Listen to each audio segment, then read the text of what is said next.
Ya, kembali di CNN Indonesia Newscast, kita masih dalam editorial view ya, membahas beberapa isu yang menjadi sorotan publik dan juga media. Selain kemudian soal polisi, Mas Revo, peristiwa kekerasan kepolisian yang tadi sudah kita bahas dan sudah kita simpulkan bahwa ini untuk momentum berbenah, yang juga tidak kalah menarik adalah beberapa daerah atau Bali dan juga Kepri yang sudah diputuskan pemerintah untuk membuka turis bagi wisatawan mancanegara. Ya, yang menjadi sorotan adalah soal masa karantina yang kemudian disarankan awalnya sekitar 8 hari lebih, tapi kemudian diputuskan oleh pemerintah hanya 5 hari. Alasannya karena sudah cukup disebut 5 hari itu. Kita coba dengar dulu Mas Revo pernyataan dari Prof. Wiku dari Jubir Satgas Penanganan COVID-19. Penurunan durasi karantina dari 8 menjadi 5 hari akan efektif menekan kasus jika dilakukan ke 6 langkah. Yang pertama, pelaku perjalanan internasional wajib menjalani karantina. Yang kedua, pelaku perjalanan internasional wajib menerapkan protokol kesehatan selama masa karantina. Yang ketiga, pemerintah daerah menyediakan daftar rujukan fasilitas karantina. Yang keempat, pemerintah menyediakan alat uji diagnostik yang akurat. Yang kelima, pemerintah meningkatkan upaya penelusuran kontak erat. Dan yang keenam adalah pemerintah daerah memastikan cakupan vaksinasi terpenuhi. Mas Revo, bagaimana kita melihat soal pemerintah yang sudah membuka pintu masuk bagi WNA, bagi turis mancanegara ke Bali, ke Kepulauan Riau, tapi di satu sisi kemudian ada pemangkasan masa karantina yang dinilai ini justru berbahaya, tapi di satu sisi juga bahwa ya kalau kemudian masa karantinanya agak panjang, bisa jadi kemudian turis mancanegara yang diharapkan hadir justru tidak datang begitu. Bagaimana Mas Revo? Betul, ini kan memang dilemanya seperti itu ya Renat ya. Jadi artinya kalau kita tidak mempermudah turis datang, artinya turis juga malas untuk datang gitu. Sementara kita tahu ya kondisi-kondisi tempat wisata seperti di Bali misalnya, mereka suffer kan. Lokasi-lokasi wisata, pelaku-pelaku industri wisata itu selama hampir 2 tahun ya, hampir 2 tahun pandemi ini kan sangat menderita gitu. Kalau misalkan kita datang ke Bali misalnya, kita tahu bagaimana hotel-hotel itu obral gila-gilaan gitu, harga rate kamarnya. Kemudian bagaimana kita melihat deretan-deretan kios-kios yang tutup misalnya, kios-kios kerajinan, pasar yang tidak bergairah dan sebagainya gitu. Jadi artinya memang ada upaya memang dari pemerintah untuk kembali menggairahkan industri pariwisata kita. Hanya saja memang kemudian bagaimana titik temunya. Saya rasa kita menilai bahwa apa yang dilakukan oleh Satgas, pemerintah dan Satgas COVID-19 ini kan sebuah langkah jalan tengah ya. Bagaimana kemudian memangkas masa karantina. Tidak sepenuhnya dibuka dengan mudah, tapi tetap ada masa karantina 5 hari. Nah, tentu kita meyakini bahwa masa karantina 5 hari itu sudah dilakukan dengan perhitungan yang sangat matang gitu. Dan tentunya dengan pengalaman selama 2 tahun penanganan, hampir 2 tahun penanganan COVID ini, kita tahu bahwa bagaimana prosedur-prosedur yang tepat gitu ketika ada orang asing masuk atau ketika ada orang yang bepergian, apa yang harus dilakukan.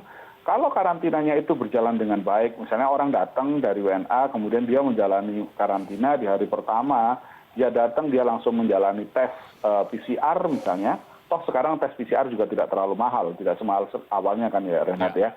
Jadi di tes PCR kemudian dipastikan. Dan kemudian masa 5 hari ini kan tentu sudah mengikuti prosedur hitungan inkubasi virus. Gitu. Artinya setelah 5 hari dia akan tes PCR lagi misalnya. Dan sederet kemudian aturan-aturan lain yang tadi disampaikan oleh Prof. Wiku.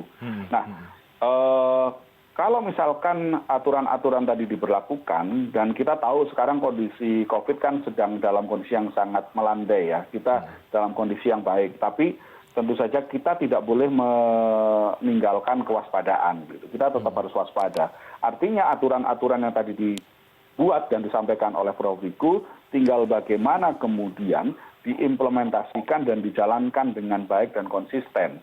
Nah persoalannya kan selama ini kita kan juga tahu bahwa ada persoalan-persoalan di lapangan yang kemudian membuat karantina ini tidak berjalan dengan konsisten.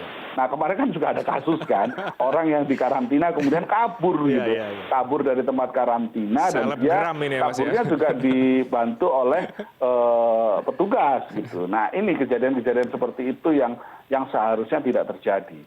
Oke, ya sebagai jalan tengah yang tadi Mas Revo katakan, ini jalan tengah ini sepertinya selalu diambil oleh pemerintah ya Mas, di antara pilihan kesehatan dan juga ekonomi, karena yang juga diakui oleh Satgas adalah keputusan untuk memperpendek durasi karantina ini memang dilakukan untuk meningkatkan pertumbuhan ekonomi.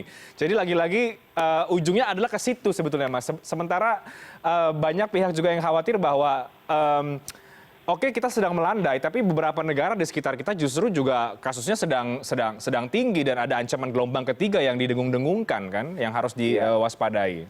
Betul. Justru karena adanya kekhawatiran itu menjadi perlu sehingga semua orang tetap pada level waspada, tidak kemudian kendor. Artinya sebenarnya kalau misalkan kita tidak khawatir, nah ini kan yang berbahaya. Dibuka, kemudian mulai dilonggarkan, dan tidak ada kekhawatiran. Nah ketika tidak ada kekhawatiran, maka protokol kesehatan menjadi kendor. Ketika protokol kesehatan itu menjadi kendor, sudah bisa ditebak nanti ujungnya seperti apa. Kita akan mengalami lonjakan kasus lagi. Nah karena memang ada kekhawatiran itu yang harus kita syukuri, bahwa dengan begitu masih ada orang yang akan mengingatkan. Sehingga aturan-aturan yang tadi sudah dibuat, pelonggaran-pelonggaran, kita masuk ke mal itu sudah harus pakai misalnya peduli lindungi, diatur jumlahnya, ada yang menghitung berapa orang yang masuk dan keluar misalnya ke mal gitu ya Reinhardt ya. Kemudian ada orang-orang yang mengawasi protokol pemakaian masker misalnya, yang tidak mengenakan masker akan ditegur dan kemudian dikeluarkan dari tempat tersebut. Nah protokol-protokol tersebut itu yang harus terus dijalankan, dan justru protokol itu tetap bisa berjalan karena ada kekhawatiran.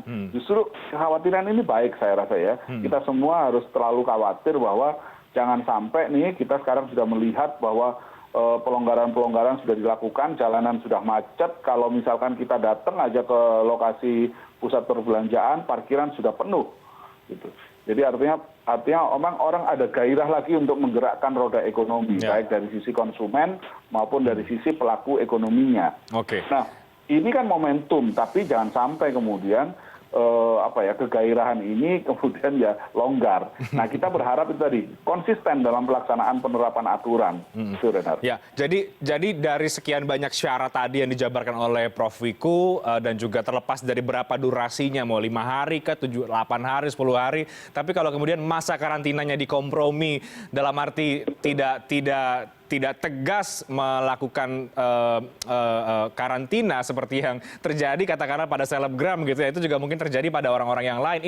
Ini yang harus kita soroti bersama ya Mas, bahwa karantinanya yang kemudian harus ditegakkan seperti apa aturannya. Betul. Karena waktu 5 hari itu sebenarnya kan waktu yang cukup untuk mengetahui apakah seseorang itu terinkubasi atau tidak. Sebenarnya kan dalam teori ya, 5 hari itu sudah cukup lah dan bisa dideteksi dengan PCR tentu saja, bukan dengan antigen. Artinya sebenarnya sudah, ya pasti itu ketika Satgas menetapkan durasi 5 hari itu tentu dengan pertimbangan yang sangat matang ya, dengan pertimbangan-pertimbangan medis yang selama ini mereka pasti juga memiliki catatan-catatan itu. Tidak sembarangan lah menentukan waktu 5 hari, memangkas dari 8 hari. Nah tapi memang persoalan tadi itu Reinhardt, apakah konsisten atau enggak gitu kan. Ketika di karantina misalkan apakah, kan kita tahu beberapa berita-berita kita sebelumnya juga ada orang yang di karantina tapi tetap bisa keluar dari hotel karantina untuk makan bakso misalnya, atau makan apalah, pergi ke warung gitu kan. Artinya dia terjadi interaksi gitu, orang yang di karantina terjadi interaksi dengan orang di luar karantina, sehingga memungkinkan ada potensi-potensi penularan atau penyebaran virus. Itu kan yang kita harapkan tidak terjadi. Dan dalam kasus terakhir kemarin kan ada yang public figure yang bisa keluar dan menyelenggarakan pesta ulang tahun. Nah itu kan juga hal yang kita sayangkan sekali. Ya. Oke, Mas Revo, tapi kalau lebih jauh ya, kita bicara keputusan pemerintah untuk kembali membuka pintu bagi turis mancanegara ke Bali dan juga Kepulauan Riau. Bagaimana sih kita melihat, Mas, kebijakan atau keputusan ini? Apakah memang ini keputusan yang memang sudah tepat, sudah saatnya juga, karena juga pariwisata juga harus segera bangkit, atau memang lagi-lagi kita masih menyoroti harus ada yang diantisipasi kalaupun ini akan dibuka, karena bisa jadi kemudian nanti akan juga dibuka untuk daerah-daerah yang lain kan untuk WNA yang ingin datang ke Indonesia. Ya, sejauh ini kan baru dua bandara kan, tapi untuk kepentingan bisnis ada beberapa bandara yang lain, dan bandara-bandara tersebut yang sekarang menjadi percontohan.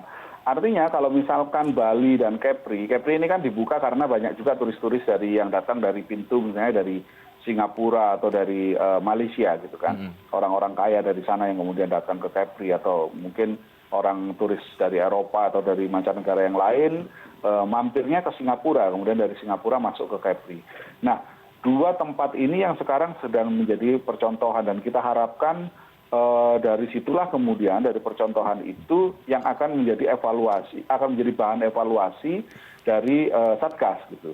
Jadi kalau misalkan Bali dan Kepri itu secara konsisten dan secara penerapan prokes itu sangat bagus, artinya memang tidak mungkin kemudian pintu-pintu pariwisata yang lain seperti pintu di Bandara Internasional Juanda misalnya di Surabaya, atau misalnya di tempat lain di Medan, Yogyakarta dibuka gitu kan.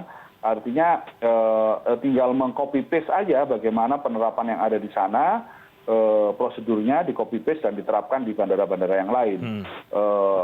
Ya sejauh ini keputusan pemerintah untuk membuka dua bandara layak diapresiasi, karena tidak langsung membuka semua pintu kan.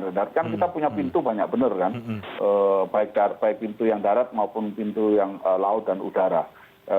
Dan dengan dibuka secara perlahan ini setidak-tidaknya fokus dari Satgas itu bisa melihat dengan lebih detail dulu gitu dibanding membuka semua.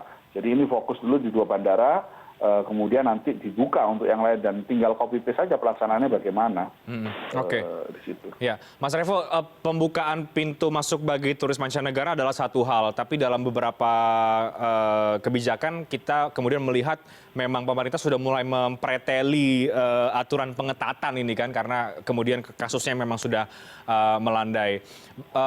Apakah kita ke depan masih akan terus mengingatkan, masih relevan untuk kemudian memberitakan ke publik bahwa di tengah pelonggaran ini ada ancaman serangan gelombang ketiga yang kemudian mengintai, apalagi memasuki akhir tahun yang kita tahu di akhir tahun ini biasanya menjadi celah banyak mobilitas masyarakat yang bisa menjadi ancaman bahwa kasus bisa kembali tinggi lagi. Terakhir, Mas Revo.